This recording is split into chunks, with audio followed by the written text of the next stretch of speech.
Hit record in three, two.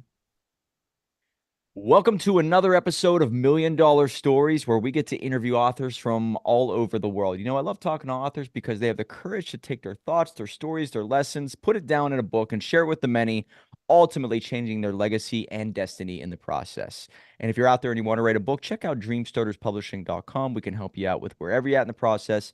And if you already have a book, you want to generate leads with it for your business, check out bookmarketingcrm.com.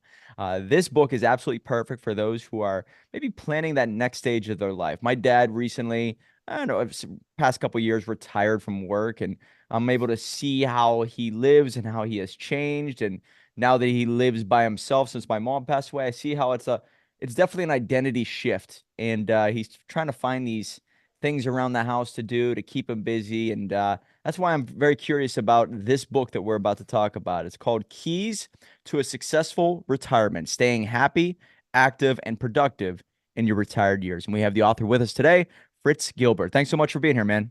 Hey, thanks, Mike. I appreciate it.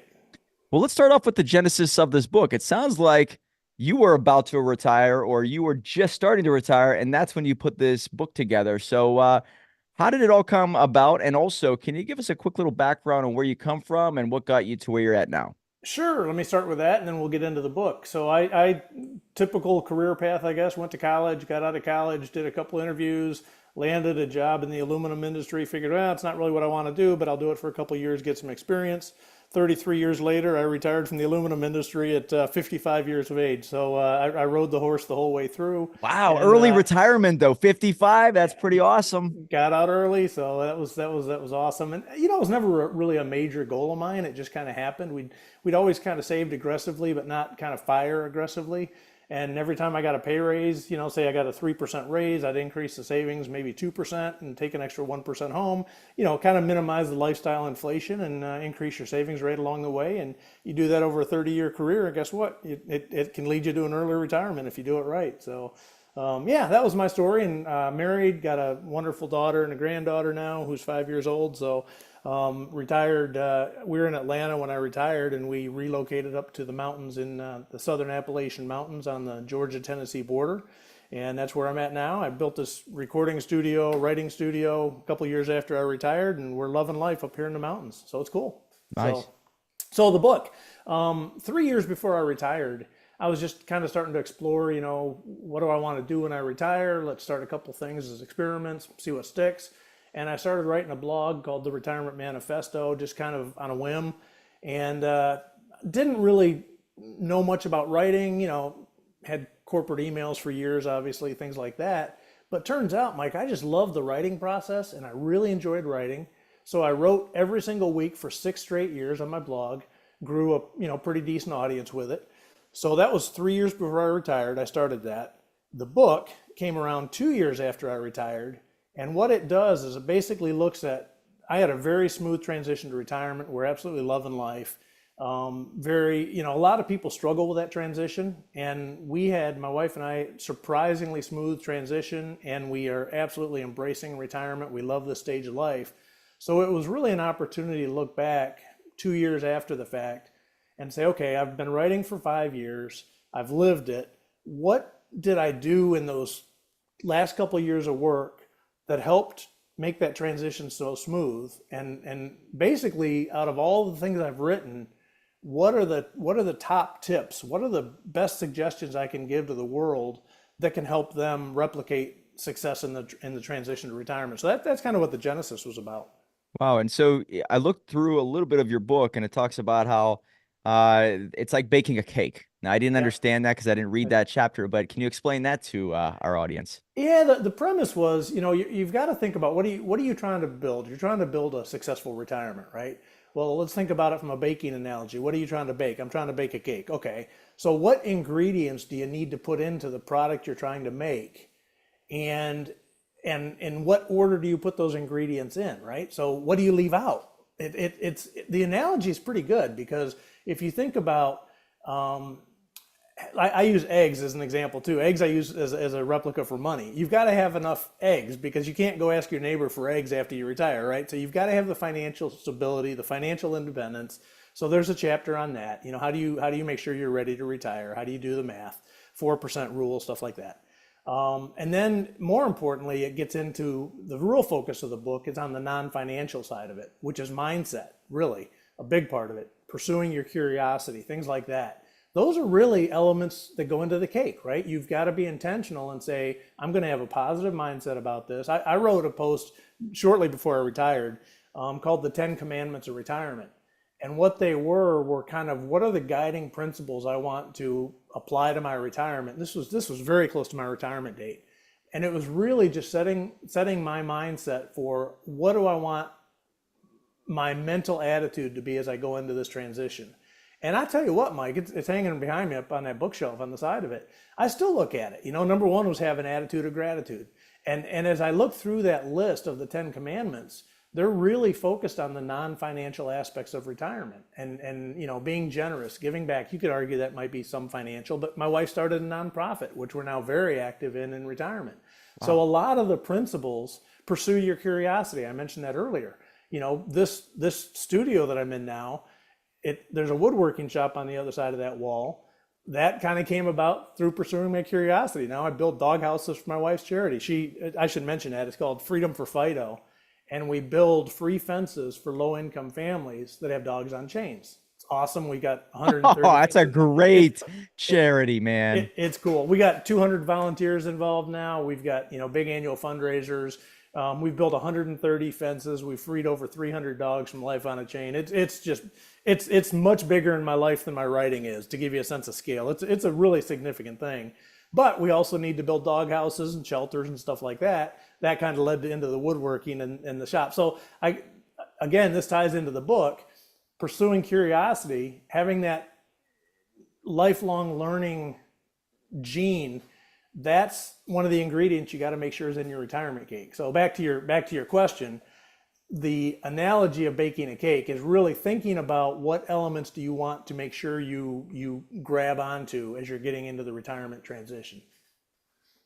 Wow. Yeah. It seems like you really found things to occupy your mind, but it was things that wasn't just like, all right, let me just replace it with something. It was, let me find out, maybe do some soul searching. What do I really want to do with my time? What do I want to be known for? Was it almost as if you were kind of planning what was my legacy afterwards? So, okay, a charity, I know that that's important, but also I better do something meaningful, which means giving back. Writing is a form of giving back. It's serving the many in our ways of thinking of it. So, is that what it was all about, really? I do. There was a very strong.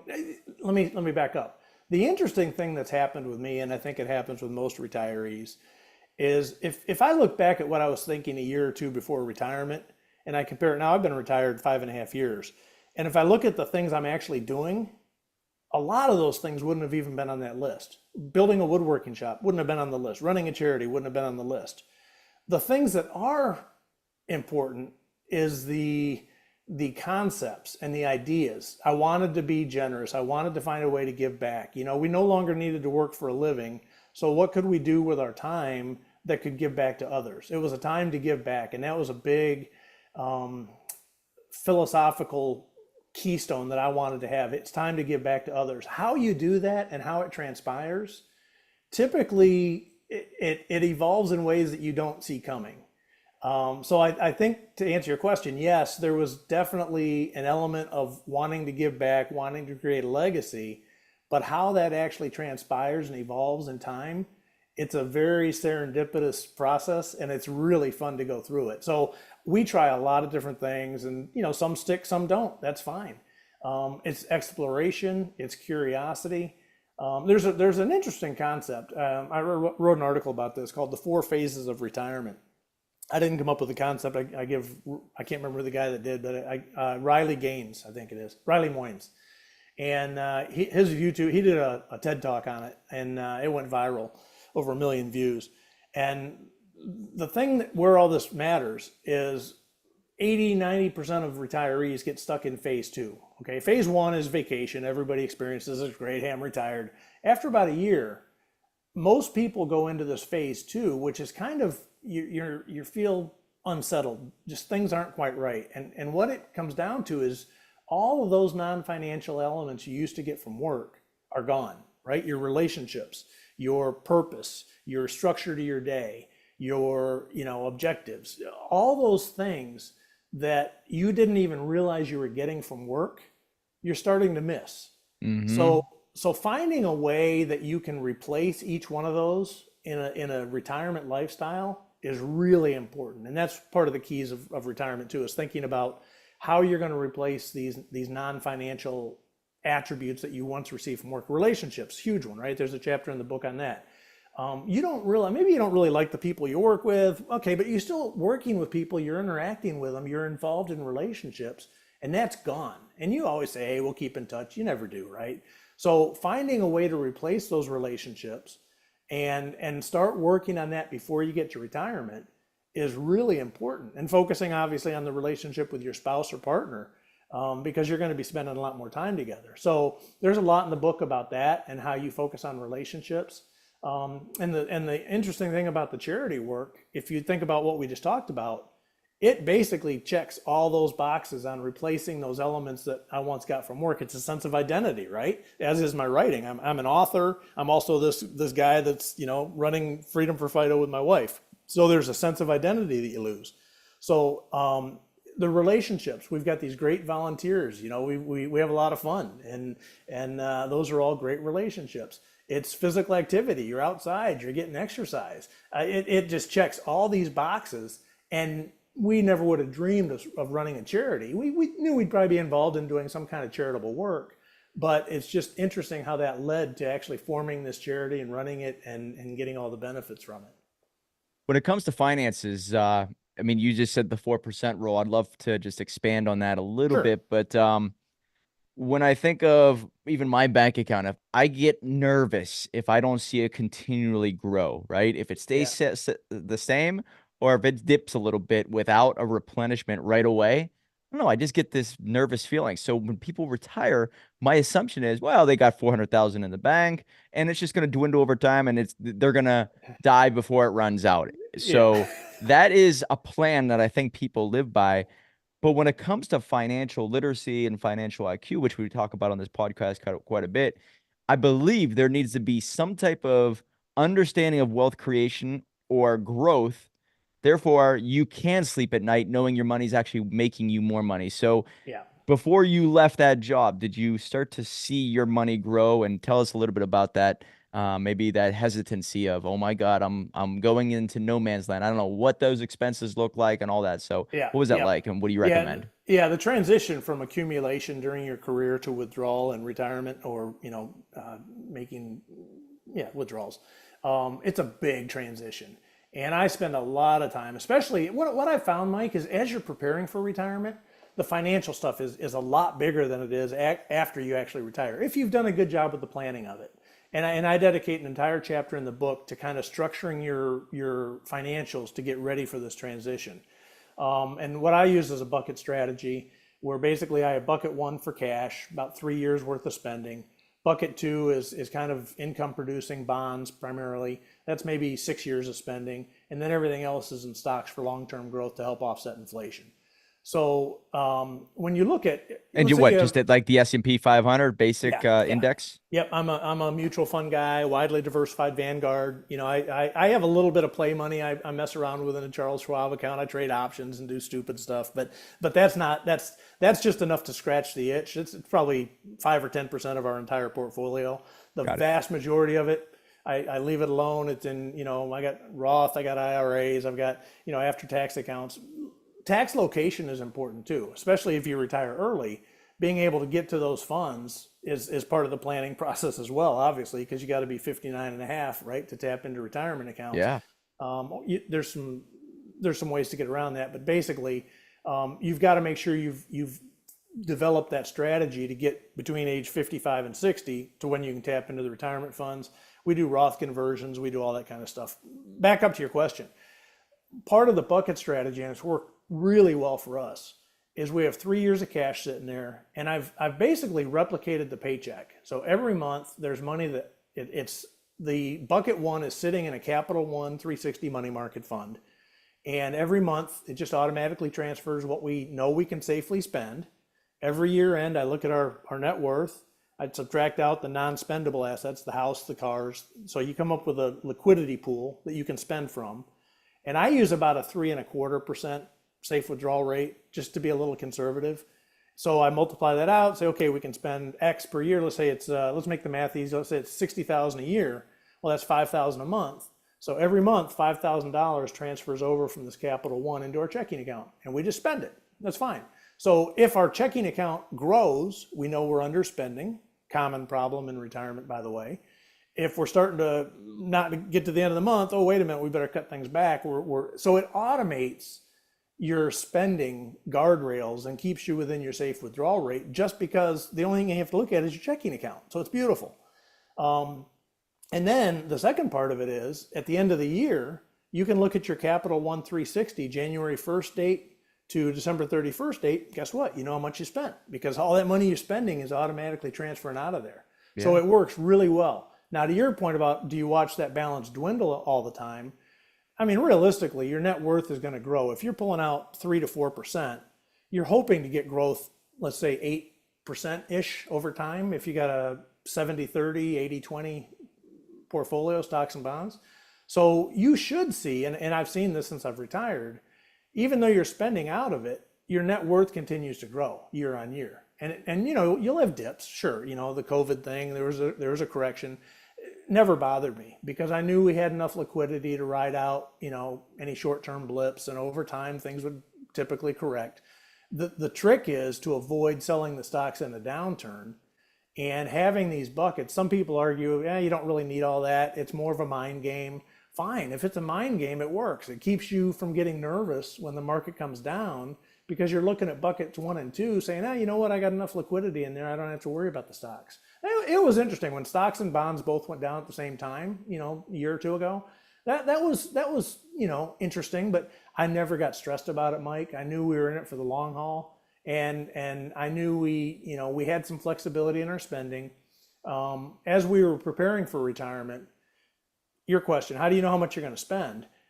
We've never been budgeters. We've always aggressively saved. By the end of my career, we were probably saving 40%. Wow. So we've always saved aggressively. It probably started at 6%, right? I got the match in the 401k, and that was it. But over time, we increased that. But where was I going with this? I just lost my train of thought. So we were always conservative. So as we were trying to get into how much are we going to spend for retirement, we never budgeted, because we just saved and we spent the rest. Well, now I'm like, we really need to know what we're spending, because, you know, ultimately the financial side of retirement is a math problem.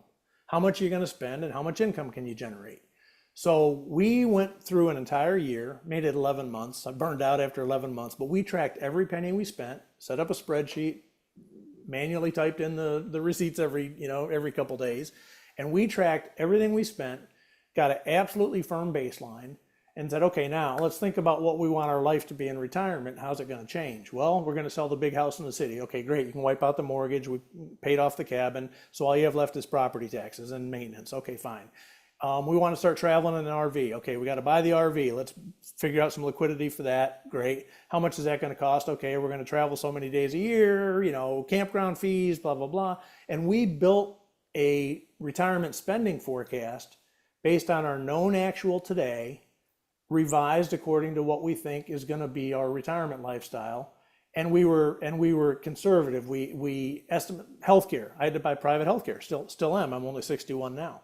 So we always forecasted. I put in $2,500 a month for healthcare. I didn't know what it was going to cost. I knew 2,000 was about normal. It's going to inflate. And now we're spending about that. So, 6 years into retirement, we're just now spending what I forecast on year 1. So we were conservative on all of our assumptions. And that has now, when we ended up with a spending number, there was some fluff in the number, and you could argue if you put too much fluff in it, you might be working longer than you have to. So there's a balancing act. But we build in, and then we build in some discretionary spending on top of that, because we wanted to say, look, we don't want to just be able to get by. We want to be able to do things, right? We want to be able to travel. We want to be able to, spend a little bit of money, build this workshop, right? So we built some discretionary spending in there as well. So when the market was down, back to that point, we knew, number one, we had liquidity to cover the next 3 years, 2 to 3 years. and we could cut spending. There was enough discretionary stuff in the spending budget that we could cut some of that discretionary stuff out and reduce our spending if we had to. We never got to that point. So having those two work together eliminated all the anxiety. I didn't lose any sleep at all. As a matter of fact, I was actually investing some cash into the market during the downturn. So Wow. yeah. Amazing. So your finances were in order, probably because you had created the habit of saving. And it wasn't like you were living a very uh, crazy lifestyle where you were taking trips and all that throughout your work years. You basically were very, very diligent about saving your resources and being a great steward of them, it sounds like. So, Yeah, but I'd also caution people against not spending enough. Right? We always took vacations. I have a million miles on Deltas because I was in a global job. I was flying all over the world, so I had a bunch of frequent flyer miles. So every year, especially when our daughter was at home, we traveled to Europe. We'd go around the world. We'd oh, do stuff. But we did it for very low cost because I had frequent flyer miles, right? So we never got to the point where we were saving so aggressively that we weren't able to enjoy the today. So I think it's a balance of enjoy today, but also be responsible for tomorrow. And we were able to kind of, I probably could have retired 5 years earlier if we would have been, even more aggressive. But we didn't want to give up those opportunities to create memories, especially when our daughter was home. So it was a balance. We always, fortunately, my wife and I were both naturally frugal, but not obsessively frugal. So we never got caught up in keeping up with the Joneses. We always drove, used cars, never bothered me. We always bought less house than we could afford. But those weren't really sacrifices. It's just the way we were. So it worked well that our approach to financial management was compatible. And fortunately, it was, we weren't big on materialism at all. The other thing I should mention, I've been an avid DIYer since probably in my mid 20s. I started tracking my net worth when I was 25. And I've always read, even back when all you could get was, physical magazines. I read Money Magazine, Kiplinger's, all those magazines, oh read yeah. them for decades. And I've always personally managed our money, never had a concern with doing it. And it's served us well as we were planning for and now living in retirement. So are you in that cabin now, the one that you Yep. bought before? Okay, Yep. so when did you buy that cabin? Because one thing that I'm thinking of, I'm 39 years old. Yep. When do I want to start to build that, that whether it's that farm or a cabin or a lake Yep. house. So I start to invest in it, and therefore because I mean, I sold my house in 2020 whenever it was at its top. I couldn't believe I got certain money for it. And so I moved into an apartment, but it's probably not going to be something I'm here forever. And I would Yep. want to invest in some type of lake house. So what year was that? And Yep. I guess maybe how long did it take to get to a point where you're like, man, I could just live here forever? Yeah, we bought the cabin 10 years before I retired, so I was 45. And we bought it for two reasons. One was my mother-in-law moved in with us, and she had Alzheimer's. So we actually spent a weekend, came up to a cabin with her, and we were like, man, this is a perfect thing we can do with her. It was 2 hours away from Atlanta. We could come up for the weekends. So number one, it was for short-term enjoyment right now, something we could do with mom. Never really thought of it as a retirement destination, but potentially it was out there. But the second reason was we knew we could rent it. It's a crazy hot rental market up in this area. It's a big vacation destination. So there's a lot of rental cabins. We knew we could rent it, which we did for, quite a while and made money on it. So my view was if the rental income will at least pay the mortgage, great. We're building equity without having to put anything into it. And we did better than that. So the logic was let's get this thing kind of a second income, second property rental income strategy. And as we spent more time up here, we just fell in love with the area. And I would say probably 4 or 5 years out from retirement, we knew this is where we wanted to retire. So then we started looking at, okay, let's look at the downsizing strategy. We'll take the home equity, use that towards the retirement savings, that type of thing. But we didn't buy it necessarily for that. I think having a place that you have a pretty good comfort level that you can rent it and create a second income stream out of it makes it a lot easier to kind of experiment and then decide if you love the area enough that that's where you want to live full time. Hmm. What do you think people struggle with the most? Is it the fact that they maybe didn't plan their finances the right way. I mean, you have a blog, you probably get the same questions over and over from people, but Yeah, the finances or the mental health aspect, right? Keeping yeah, themselves busy, maybe even having, obviously there is health in general, right? Their health starts to decline. They can't do certain things that they've wanted to yeah, do. I know my dad had a seizure not too long ago, so just as a precaution, they took away his license for 6 months. So uh, yeah, he's doing really well. It's just like, well, they need to see if I'm okay. So there's so many of these crazy adjustments, mental health wise, because of your purpose and maybe not having your social community, but yeah, also health in general and the finances, many variables. So yeah. what do people struggle with the most and why? Yeah, I think there's kind of a bimodal population, to be honest. You hear about the retirement crisis, and 50% of people 50 and older don't have anything saved for retirement. Clearly, for them, it's 100% financial. They are going to be really in trouble, and they're starting to realize that, right? Those people aren't watching your show. Those people aren't reading my blog, right? It's just unfortunate reality. Those are the people that need to be, but Yep. they're realistically the people that aren't. So the people that are consuming content that are, self learners want to understand this stuff. They tend to have their financial stuff pretty well under control. There's still anxiety as you're getting ready to retire. That's your number one concern. Am I going to outlive my money? But what I found is once people retire, so they've gotten to the point where they're talking to their, either if they've got an advisor, they're, yeah, you can do it. You're good to go. You're good to go. Go ahead and leave. Once you make that decision to leave, 95% of the people that struggle in retirement struggle over the non-financial issues. That's where people get in trouble. Got it. And the vast majority of people that go back to work, they don't go back to work for the money.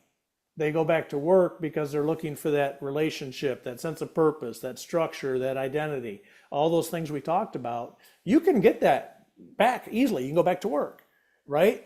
To me, that shouldn't be your default option, but it Good works. call. Yeah, but it works. So a lot of those people that you hear about going back to work, you ask them why. Well, I was kind of bored. I was kind of struggling with what to do. It's all those things. Okay, good. Knock yourself out. That's fine. But they're not doing it for the money. And to me, and that's what the book's all about, a much better approach is to try to figure out how you can get the fulfillment in all of those non-financial areas in a new way. You don't have to go back to work to get them. There's a new way to get it that's a lot more exciting, a lot more fun, but it's hard. It's not a spreadsheet where you can just go through a checklist and put a bunch of numbers together. No, I figured out my purpose. It's a more artistic, right brain, artistic, cerebral, self-awareness, reflection, curiosity, exploration, trial and error type of process that's really hard to explain to people. And that's where people struggle. That's that phase two that I talked about earlier. People get into this funk, and the way you get out of it and move into phase three is through trial and experimentation. And some of those experiments are going to fail, some of those experiments are going to work.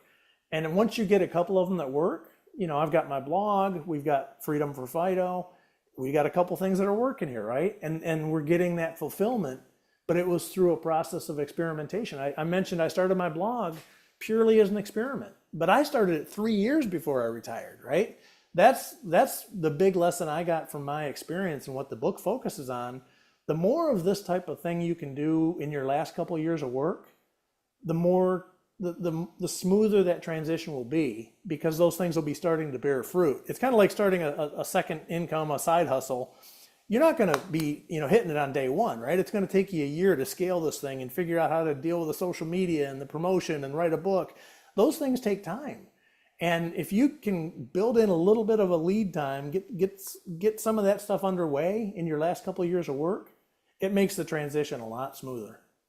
We interviewed many people who have sold businesses and now help people sell businesses. And one thing they taught me was even if you love your business, build your business as if you're going to sell it, and you're going to put Great standard advice. operating procedures in place, Yep. put things in make sure that you have certain ways of doing business. Therefore, it's not relying on you. Therefore, it becomes a sellable asset. Now, the reason why that's why that's beneficial is because you build it in a way that gives you options in life. And Yep. so I take that lesson and I apply it to, let's just say, retirement.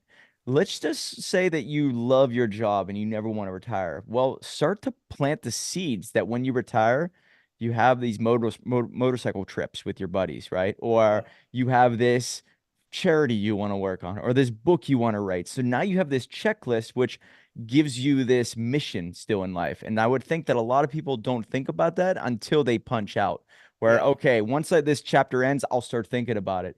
By that time, it's too late. And I think that's Yep. probably where people get caught in a wheel of pain, I guess. Yeah, and I'll tell you what else, Mike, is the vast, I think 55% of people are forced into retirement earlier than they planned. Now, that's probably lower for entrepreneurs and people that run their own business. They've got a little bit more autonomy. But as a whole, the majority of people are forced into retirement earlier than they plan. So you're thinking, hey, I love my job. I'm gonna work till I'm 70 because I just love what I'm doing. Well, guess what? You're probably not. Your spouse might get sick. You might need to take time off for your spouse. You might get fired, downsized.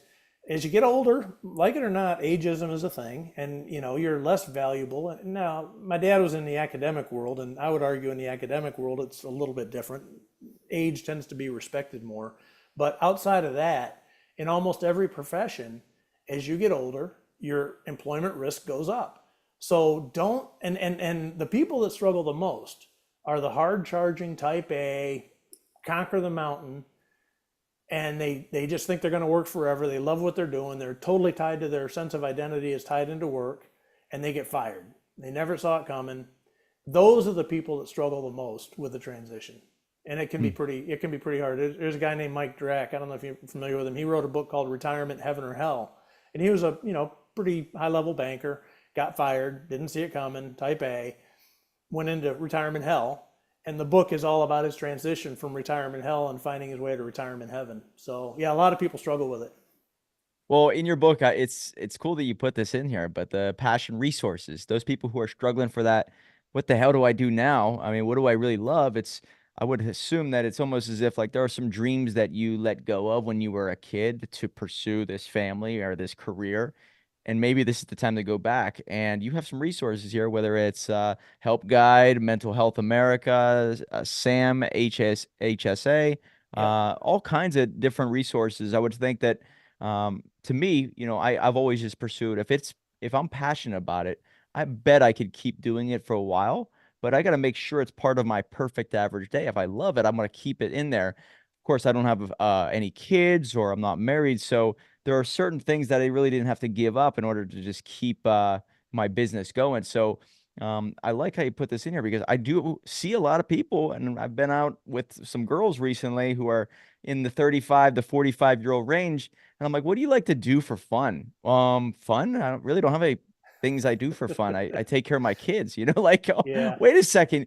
You don't know what you like as a hobby Yeah. or a passion? That's crazy to me, but that's out there. Am I right? Oh, absolutely. And I'll tell you what too, you know, going from, especially now you're talking 35 to 45. Well, think of that woman in your case, this example, a woman, let's say it's 20 years later. Now she's Yes. 55 to 65. She's 20 years deeper into that trench, and she still doesn't have hobbies and things that she likes. Now the kids are gone, so she's kind of, depressed because she's an empty nester and, whatever. But the reality of it is, ever since you get out of school, I would even argue while you're in school, you're programmed into this approach to life of, you got to get that score on the test so you can get the good job, blah, blah, blah, blah, blah. When you get into the job, you're getting all these assignments from the boss. You got to do a good job so you can get the raise. And your whole external influence is around delivering on the work stuff.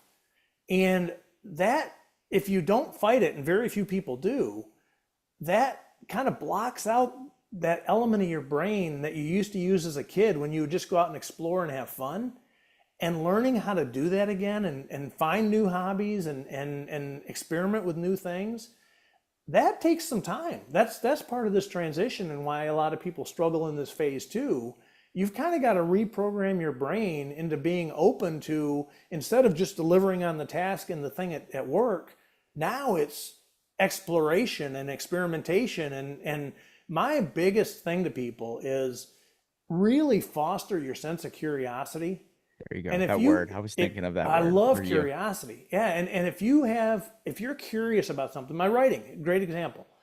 I was a little bit curious about starting a blog. I was a little bit curious about writing. I love personal finance, I always did. So what did I do? I took that first step. I started the blog. 8 years later, I've written a book. It's become a big part of my identity. It's who I am. I have all the interactions with my readers. I talk to podcast hosts like Mike, right? All that stuff came because I had that curiosity to pursue that writing thing. And that girl that you're dating isn't pursuing that writing thing, right? She's focused on getting that job done and taking care of the kid. And she's not experimenting and exploring because you just don't at that phase in life. That's the skill you've got to really energize as you're getting ready to make this transition. Curiosity is a superpower.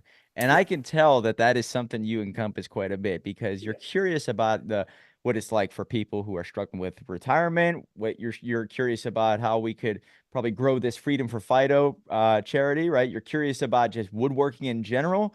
You're curious about writing in general, but also you're curious about things like what I see behind you when it comes to war history, right? yeah, Gettysburg and yeah, Civil War.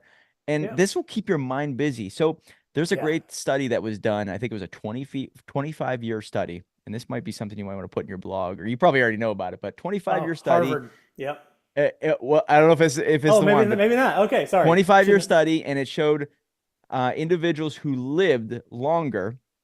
Uh, they the people who basically did paddle sports lived on average, I think 7 or 8 years longer than the average person. Okay. Huh. So Okay. those who did badminton, are you ready for this? Badminton, 6.2 years longer than the average Oh, person. oh my goodness. And then the person who did tennis, 9.2 years longer.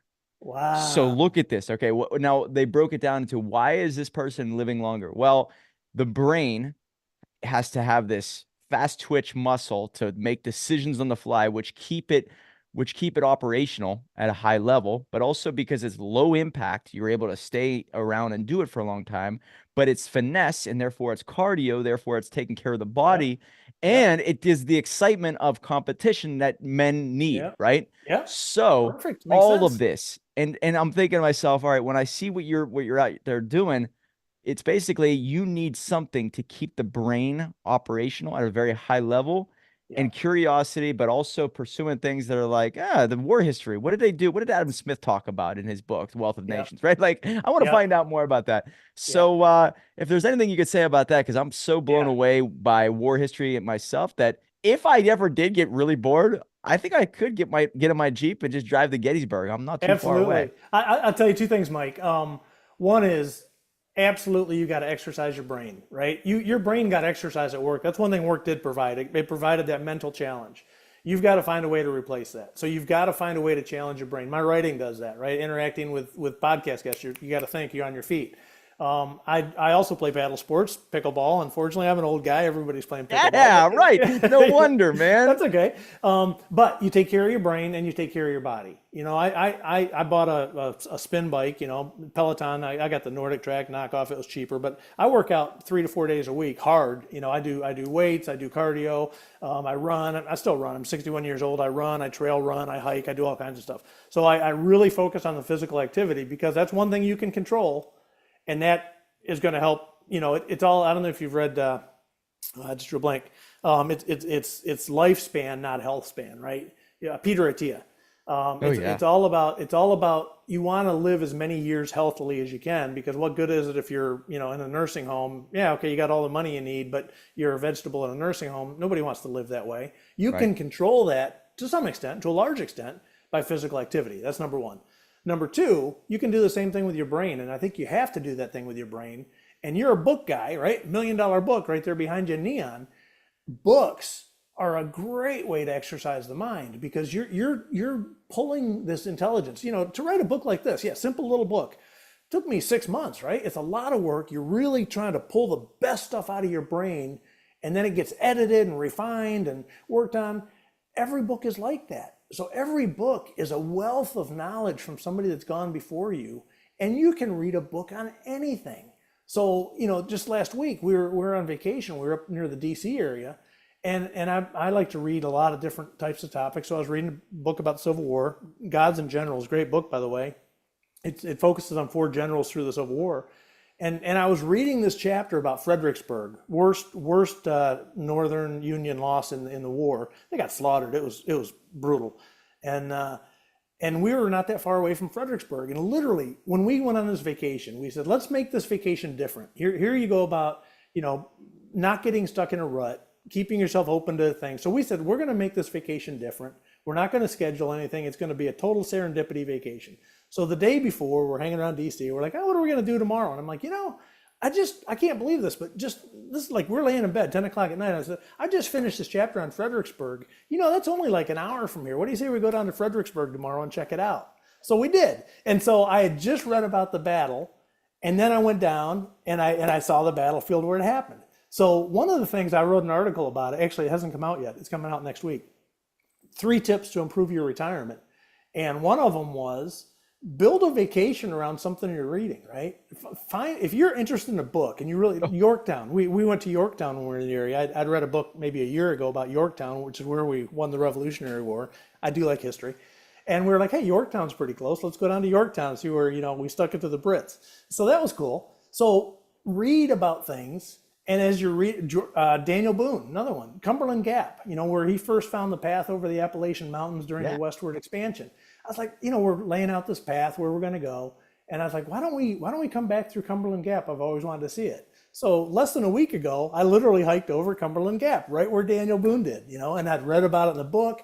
And when you've read about it in a book and then you go experience it physically in person, man, it just comes alive. Be it a battlefield, be it a Cumberland Gap type of thing.